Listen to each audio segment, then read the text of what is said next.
Shalom Ubracha, nous poursuivons aujourd'hui avec la troisième Mishnah du 10e Pérec. La Mishnah nous enseigne Aïcha Shalar Baala ou Bena Lemdina Tayam. Là, nous avons un cas un peu plus compliqué que dans la Mishnah précédente. Nous avons une femme dont le mari est parti, Lemdina Tayam, en outre-mer, lui et son fils. Elle avait juste un enfant de cet homme-là. Le père et le fils sont partis. Elle n'a pas eu de nouvelles, ni du père, ni du fils, ou Baovamrola, où on lui a dit « Met Baaler vachakach met bener » ton mari est décédé.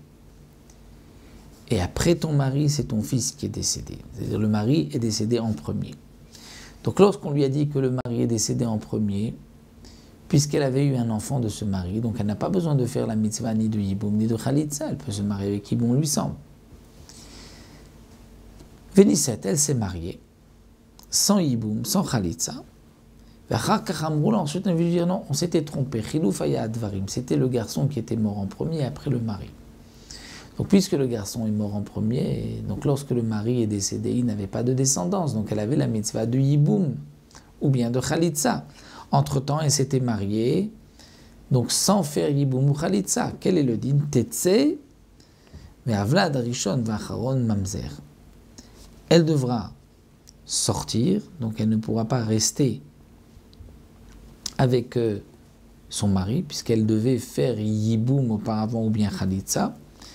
Et l'enfant, rishon, c'est-à-dire avant qu'elle ait entendu, ou après, vachon, le deuxième après, mamzer sera mamzer. Pourquoi il est mamzer? Parce que dans ce mariage, il y avait une interdiction minatora, punie par un lave, puisqu'elle devait faire yiboum. Une femme qui attend, qui doit faire yiboum, n'a pas le droit de se remarier. Ce n'est pas puni par un chiyuv mita si elle ne fait pas yiboum, mais c'est un lave.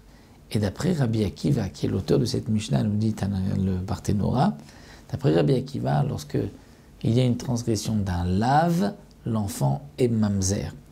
Donc, d'après ici Rabbi Akiva, l'enfant est mamzer. Maintenant, Amroula, on lui a dit, Met bener varkach met baaler. On est venu dire à cette femme-là, ton fils est mort en premier, ensuite c'est ton mari qui est mort en second. Donc lorsqu'on lui a dit le mari est mort après, donc il y avait une mitzvah de yiboum, puisque le garçon est mort d'abord, le mari en second. Lorsque le mari est décédé, il n'avait pas eu d'enfant. Donc elle devait faire la mitzvah de yiboum. Elle a fait le yiboum, velitiabma. Donc elle a épousé le frère de son mari. Ensuite on lui a dit chilouf ayuad varim. Non, c'est le contraire. C'est que le mari est mort d'abord et ensuite le garçon. Donc quand le mari est mort, il avait une descendance, donc il n'y avait pas d'obligation de yiboum. Donc elle s'est mariée maintenant avec le frère de son mari, qui est une interdiction de la Torah. Tetse, elle devra divorcer. Vavlad rishon vachon mamzer. Et l'enfant qu'elle ait eu avant ou après avoir entendu cela est considéré comme mamzer. Et là, d'après tout le monde, puisque la femme de son frère, lorsque ce n'est pas dans le cadre du yiboum, c'est un chiyuv karet. Donc même les chamim, l'enfant est mamzer. Un autre cas, Amroula med baaler, on lui a dit ton mari est décédé. Vénisset, elle s'est remariée.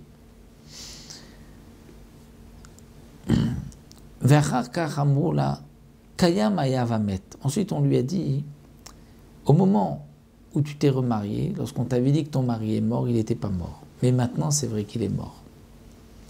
Tetse, elle devra divorcer du deuxième de cette femme. Pourquoi? Parce que lorsque elle s'est mariée avec lui, le mari n'était pas encore mort. Donc elle a commis un adultère. Ve'avlad rishon mamzer, v'achron eno mamzer.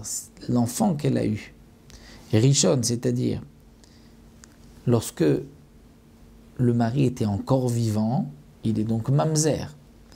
C'est-à-dire lorsqu'on lui a dit ton mari est mort et qu'elle s'est remariée, qu'elle a eu là un enfant, puisque le mari à ce moment-là était encore vivant, donc il est mamzer.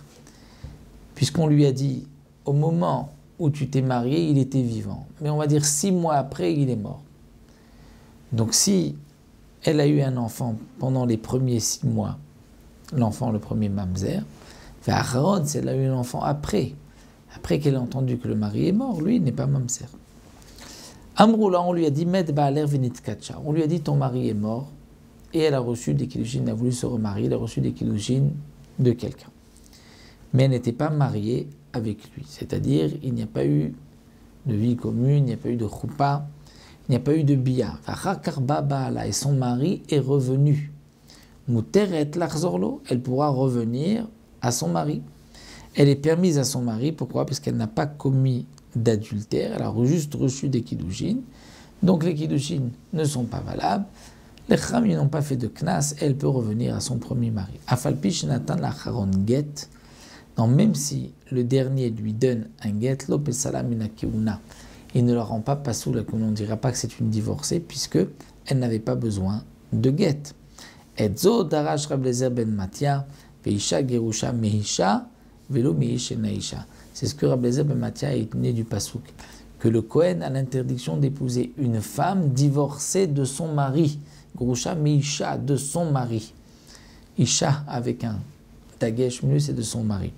Donc Rab Eliezer ben Matia vient dire, dans le pasouk c'est marqué, une femme divorcée de son mari est interdite à un Kohen, pour nous dire que si elle a été divorcée d'un homme qui n'était pas son mari, comme dans ce cas-là, où on nous l'a dit son mari est mort, elle a reçu des kiddushin, ensuite l'autre la divorce, il s'avère que le premier mari n'était pas mort, et bien dans ce cas-là, le get n'a pas d'effet et elle n'est pas interdite à un Kohen.